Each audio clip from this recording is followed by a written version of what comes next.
ठाकुर जी सब, और जैसे ये विचार आता है तो विश्वास भी उतना ही दृढ़ हो जाता है कि ठाकुर जी सब देख लेंगे, जो होगा सब मंगल होगा।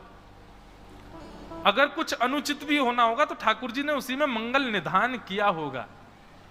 ऐसा विचार, ऐसा भाव रखो ठाकुर जी के प्रति।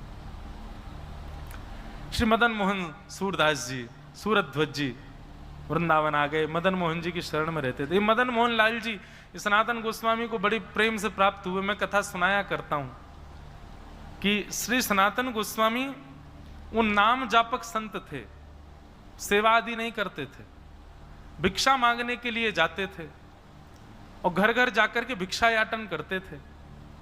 भिक्षा में जो मिलता था उसी से मोटा टिक्कर बनाते, यमुना जल मिलाकर के उसी को पाते थे।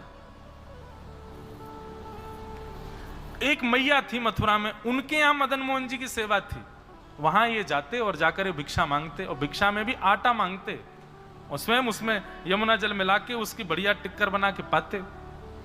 एक दिन जिस मैया के यहां मदन मोहन जी विराजते थे, मदन मोहन जी ने मैया को स्वप्न में आज्ञा कर दी। बोले मैया जे बाबा रोज तेरे यहां आवे ना भिक्षा मांगवे। बोले हाँ। मोए वो बाबा बड़ो भाग गयो है, मैं अब वही से सेवा कराऊंगा। तुम को कल भिक्षा में दे दियो वाकू, कल वाकू कछु और नहीं, तुम मोये दे दियो। सो ही सुहागन प्रिय जाहि रीझे, कैसा तेरा मेरा। हमको आपको लगता है कि ठाकुर जी हमारे पास विराज रहे हैं, पर नहीं। ठाकुर जी जिससे रीझते हैं, जिससे प्रसन्न होते हैं, उसके साथ विराजते हैं। कभी कभी प्रसन्न हो जाया करो इस भाव को सोच करके कि मेरे साथ ठाकुर जी, इसका मतलब मुझसे किंचित प्रसन्न तो हैं, इसीलिए मेरे साथ। मदन मोहन जी मैया से बोले मैया कल मुकुआ बाबा को दे दियो। मैया तो बहुत रोई, बोले ठाकुर जी मेरी सेवा में कोई कमी। बोले नहीं, सेवा में कोई कमी नहीं है मैया, लेकिन अब तेरो समय है गयो, तू पधार जाएगी कछु दिना बाद, फिर मैं कहां जाऊंगा। वो बाबा कल आवेगो, तुम वो वाकू दे दियो, तेरी सेवा पूर्ण है गई मैया, 80 बरस की है गई, अब तेरे बाट निहार रहे हैं, तू अब वैकुंठ को जाइयो, मोकुआ बाबा को दे जा। तो को अच्छो लगेगा, तेरे काउ दिना प्राण निकल जाए और मैं अकेलो यहाँ बैठा रहूं, फिर कोई वाद विवाद आकर के कोई मुझको छीन के ले जाए यहाँ से और फिर विवाद हो, वहां से बढ़िया मैं स्वयं आज्ञा कर रहा हूं, तू मेरी सेवा पर बाबा को दे जा, मैं वही के यहाँ रहूंगा। अब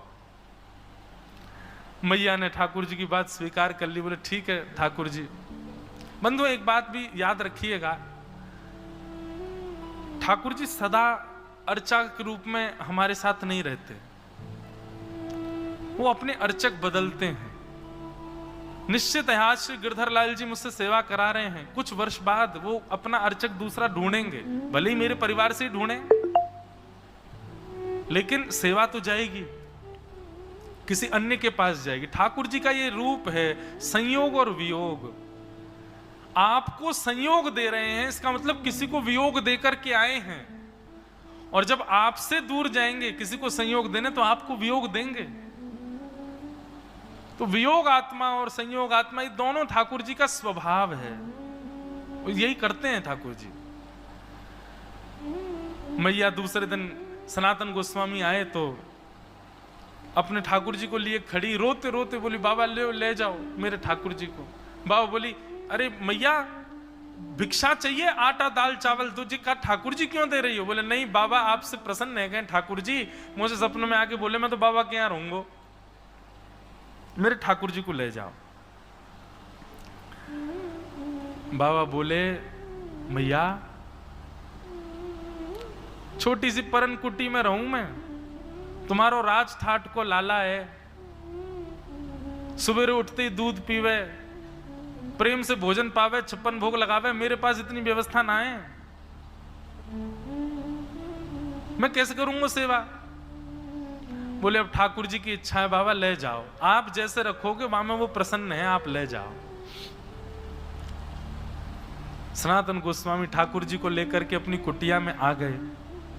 और उनका तो सामान्य सा भोजन था, वो तो आटा में ब्रजवासी के यहाँ के भिक्षा के आटे में यमुना जल मिला के टिक्कर बना के पाते थे।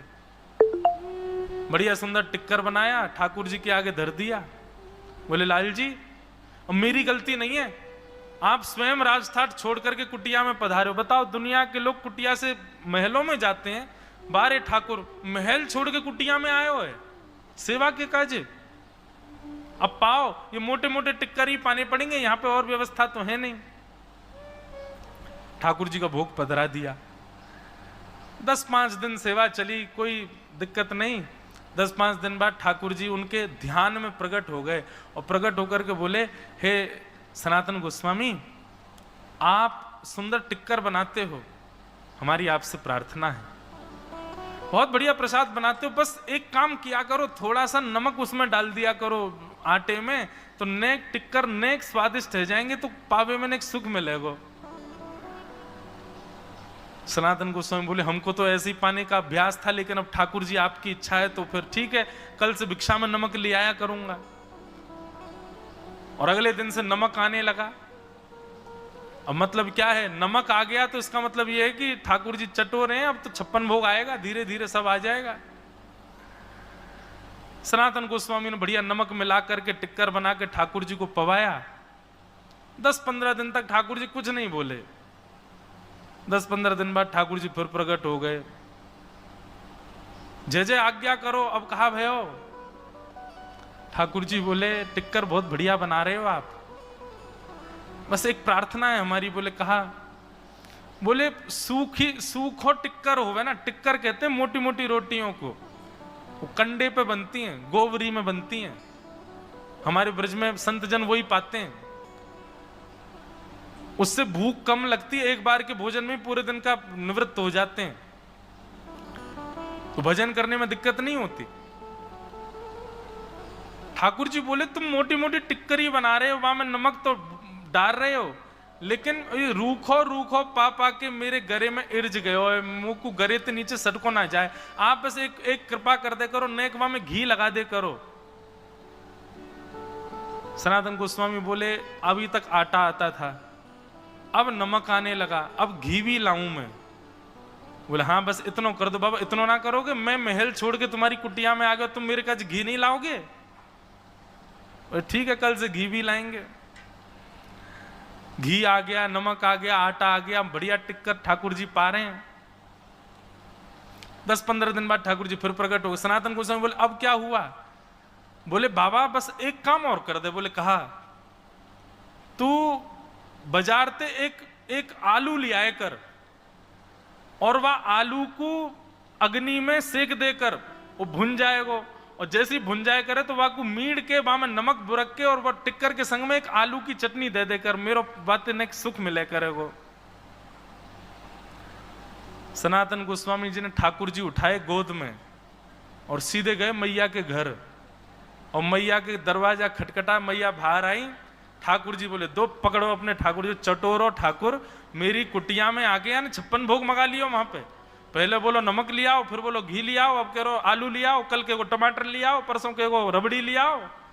मैं भजन करवे के काजे अपनो घर बार छोड़ के आया हूं, जाने पूरे संसार बसा दियो मेरी कुटिया में। मैया धर अपने पास, मोह ना चाहिए। और जैसे ही लौट करके सनातन गोस्वामी जाने लगे, ठाकुर जी सचल हो गए और प्रकट होकर के गोस्वामी जी के पीछे से उनसे लिपट गए। बोले बाबा तू कचू कल्ले रहूंगा तो तेरे संग ही में, तो छोड़ के ना जाऊंगा, मैं तो सदा तेरे पास रहूंगा। ऐसे हमारे वृंदावन के ठाकुर जी प्रकट हुए। विहरत निस दिन कुंज गलन में, सब सुख सागर रूप जागर, रहे वृंदावन धाम। मदन मोहन को रूप निरख के, मदन मोहन को रूप निरख के, सनातन बलि बलि जाए। वृंदावन धरो वृंदावन, वृंदावन धरो वृंदावन। ऐसे